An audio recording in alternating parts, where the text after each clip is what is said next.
देश में एक डर का माहौल सा बन गया है और ऐसी परिस्थितियों में अब लोग बोलने से डरने लगे हैं।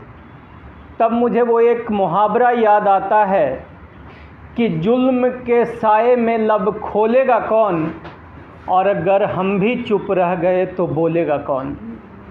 साथियों, यह बहुत ही गंभीर विषय है और गंभीर समय है हम लोगों के लिए कि ऐसे समय में हम लोगों को क्या करना चाहिए। तो मुझे लगता है कि मेरे से पहले के वक्ताओं ने इस बात को बहुत स्पष्ट तरीके से रख दिया कि हम लोगों को किसे वोट देना चाहिए। हम शॉर्ट में कहें तो ये हम कह सकते हैं कि जो इस देश की 90% आबादी SC ST OBC माइनॉरिटी यानी डायमंड परिवार के लोगों का सामाजिक, आर्थिक, राजनीतिक विकास की विचारधारा को समझता हो, उन लोगों को ही आप वोट दीजिए, अन्यथा किसी को वोट देने का कोई लाभ नहीं है।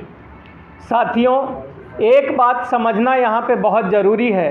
अब तो ऐसा दो दौर के चुनाव के बाद लगभग ऐसा क्लियर हो गया है कि इस देश की तानाशाह सरकार जा रही है और इस देश में बहुजनों की यानी डायमंड परिवार की सरकार आ रही है।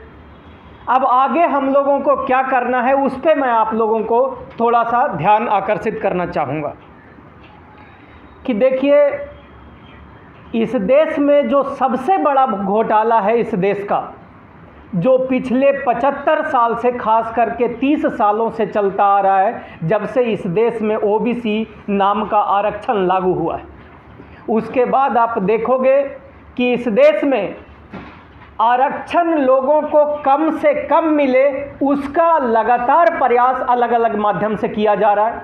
और जो दूसरा एक कैटेगरी, जनरल कैटेगरी का आरक्षण जो रखा गया है, जिसको आज के तारीख में 40.5% आरक्षण दिया जाता है, उस आरक्षण का उद्देश्य क्या है, पर्पस क्या है, मकसद क्या है?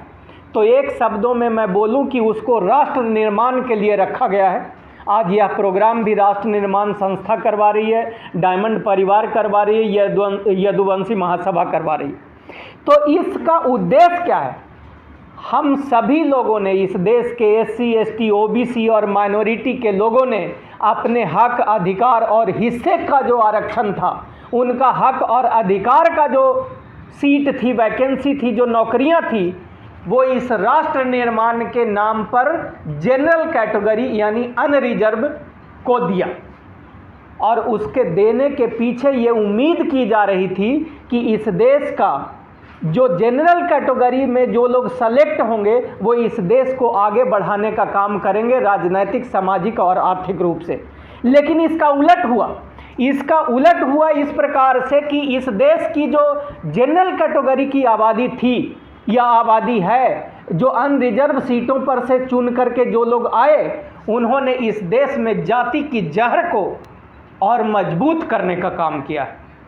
तो तब हम कहते हैं कि ये जो अनरिजर्व्ड कैटेगरी की जो आरक्षण की जो व्यवस्था है इस देश में, वो इस देश के जो उम्मीद थी, जो आशाएं थी, उसके खिलाफ उसने काम किया। और आज के तारीख में इस देश में जातिवाद की जो जहर है, जातिवाद का जो पेड़ है, उसको और मजबूत करने का काम किया।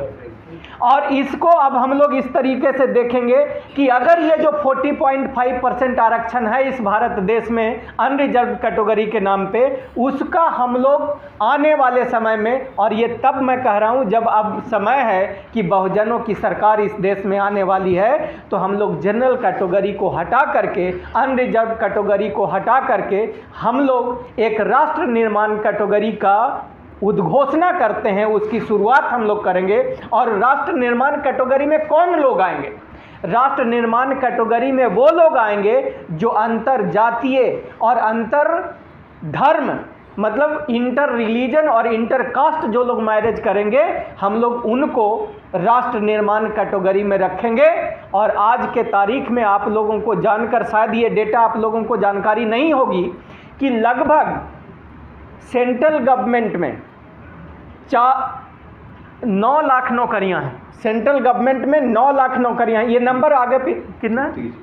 30 लाख नौकरियां, सॉरी, सेंट्रल गवर्नमेंट में 30 लाख नहीं, वो तो स्टेट गवर्नमेंट, हाँ सॉरी 30 है, स्टेट में ठीक है, 432, सॉरी, हाँ, तो सेंट्रल गवर्नमेंट में लगभग 30 लाख नौकरियां हैं, और उसके बाद स्टेट गवर्नमेंट में जो बिहार के आरक्षण जाति जनगणना से पता चला कि बिहार में लगभग 20 लाख लोग काम करते हैं हर स्टेट में।